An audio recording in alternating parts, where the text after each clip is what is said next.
Hi, Dave Soriano. I'm a chem professor with the University of Pittsburgh's Bradford campus in Pennsylvania. And my area of research, one of the areas that I'm involved in, is chemical ecology, studies of the fiddler crab, invertebrate.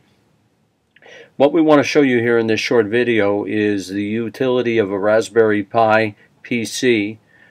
I'm using Generation 2, the $35 one, and we're using a $15 webcam. We don't need a keyboard, and we are not using even the Ethernet. We're Wi-Fi. So I want to show you a little bit about our experimental setup in case you'd like to also consider using a Raspberry Pi in this way to cut down on cost and space.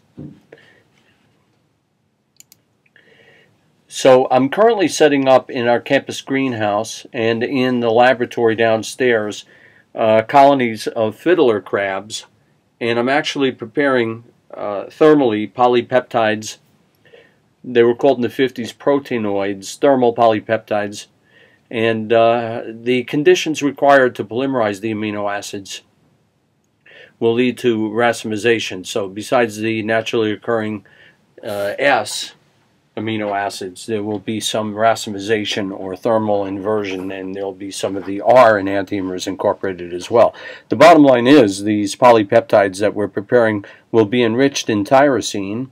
Tyrosine is an amino acid precursor of the production of pigment melanin, and these fiddler crabs, as you'll see, will vary in the amount of melanin pigment. It's diurnal, and they will lighten up at night but then darken before daybreak in anticipation of a day spent at the beach. So tyrosine is an amino acid precursor for the production of melanin, and we want to see if they will ingest these polypeptides, break down and utilize the tyrosine. Up to 50% of the polypeptide will be tyrosine. Will they metabolize it? And will it have an effect on the melanin expression?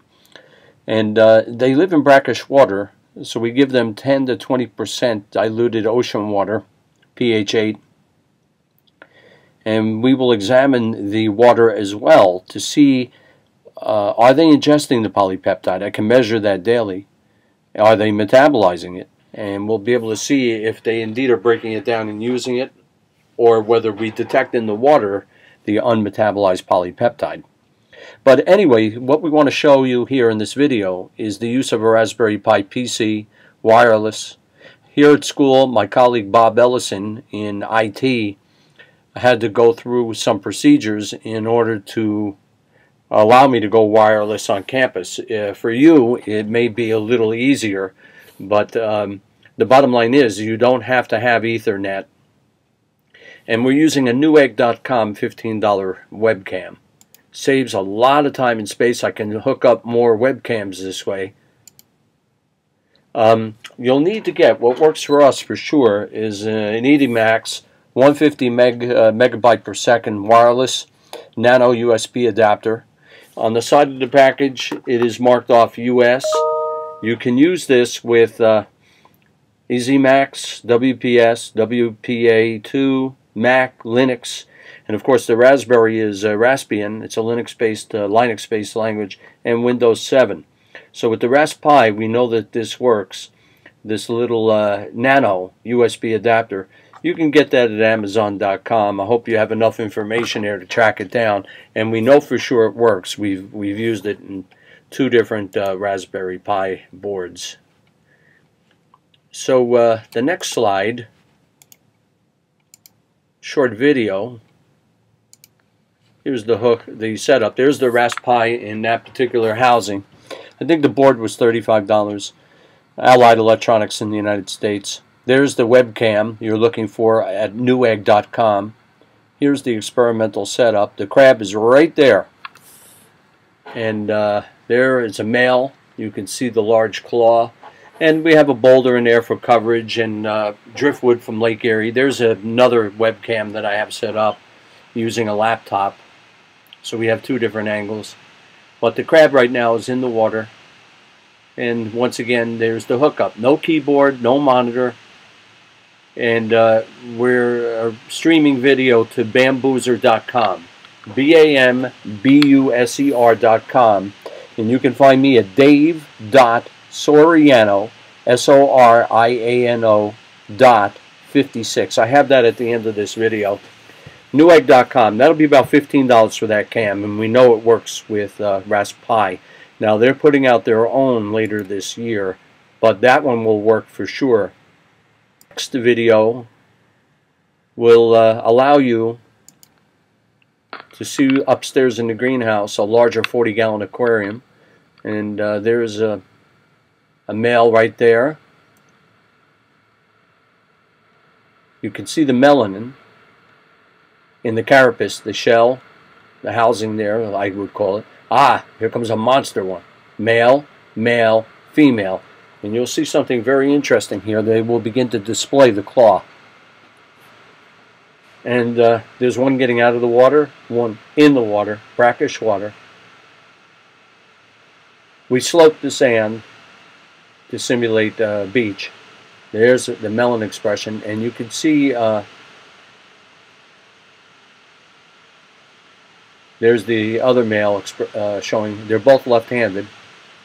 When they lose a claw, it'll grow back when they molt on the other opposite hand. The female has two smaller claws that's used for digging holes, elaborate holes, and looking for food. They're scavengers. The male has to dig with the smaller claw. Here's the eye stalks. At the base of the eye stalks is where the melanin pigment is produced. And they do vary in coloration. Yeah, look at him pushing. They're not very nice with each other. There's me using a pocket camcorder. I always carry a little keychain spy camcorder. You can get them on eBay. The right time and place, 10-15 bucks each US. But you can see the melanin expression, and we give them shrimp pellets. And then side by side I'll offer thermal polypeptides I'm making, as I said, enriched in the amino acid tyrosine, to see the effect. Do they ingest, do they metabolize, and what effect it may have on the melanin. They do vary in pigmentation. Very interesting animals, active during the day, rather quiet at night. I have a red fluorescent lamp set up in the laboratory now. And I was capturing footage up in the greenhouse, but it's going to get pretty hot up there. I'm worried about the cooling of the board. But we use a red fluorescent light, so up until about 3 in the morning, so you can check in at any time. Up to about 3 or 4 in the morning. We're Eastern Standard Time. Decapod animal, 10 legs, including the claws. They will make sound too. I haven't made any effort to capture. I'll put spy cams right in the sand to get close-up footage of them eating. See, she's foraging right there. And they have a fascinating method of eating. They ingest food in sand and separate them. And the sand will be expelled out in little pellets. Their excrement, apparently, I've been told, is like that of a goldfish, a stream of excrement. When they get in that water, see, we'll scoop that up, and we'll be able to analyze it and see if the polypeptides are being metabolized or being passed right through the digestive system.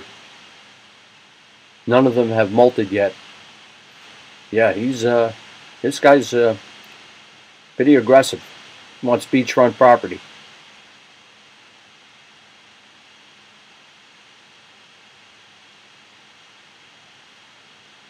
They may live, if you're lucky, you could probably get them to live for a year, year and a half in captivity. Can't get them to breed. Nearly impossible. They have to be outdoors because the young must go out into deep water. They move sideways, never forwards or backwards. Engineers, of course, have studied the crabs in order to make robotic forms. I have read on the internet that you can take one that has passed away Put it in the microwave oven for 15 minutes as is. Dehydrate it out. And I use a cross-linked, glycerin cross-linked starch. We have a YouTube video on that.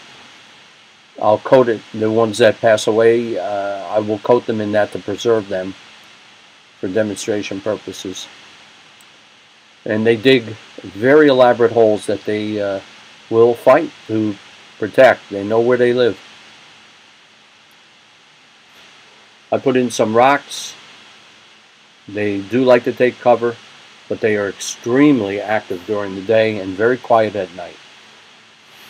I work with the American cockroach too, and they're quiet during the day and active at night. But we want to find out if that tyrosine-enriched diet.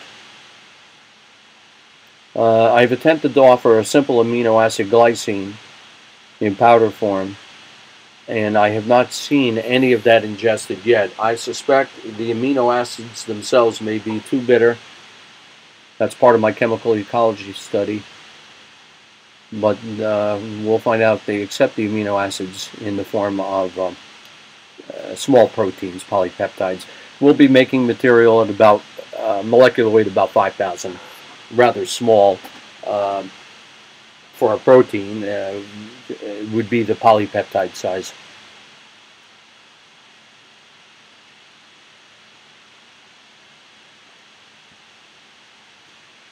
If you set up a Raspberry Pi PC, you're going to cut down on your electric bills, and you're going to get more bang for the buck.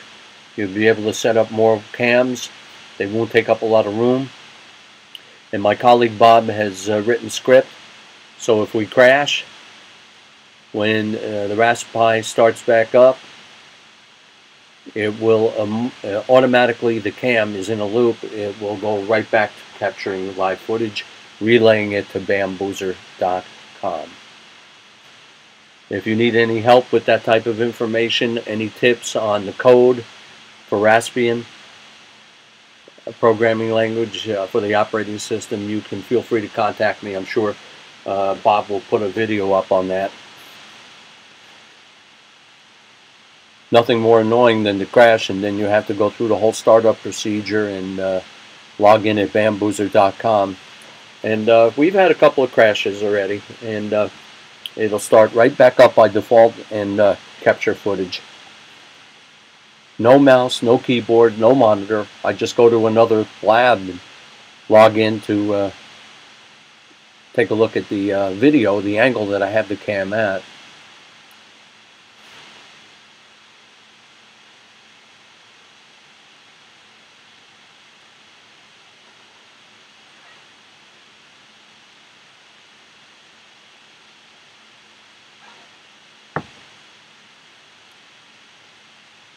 I change the water once a week,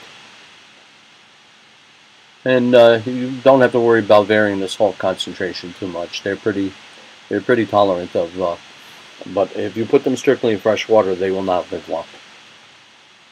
When they fans going and coverage, so they're not in direct sunlight.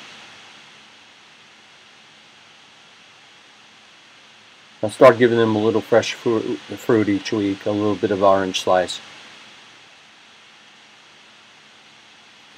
They're scavengers.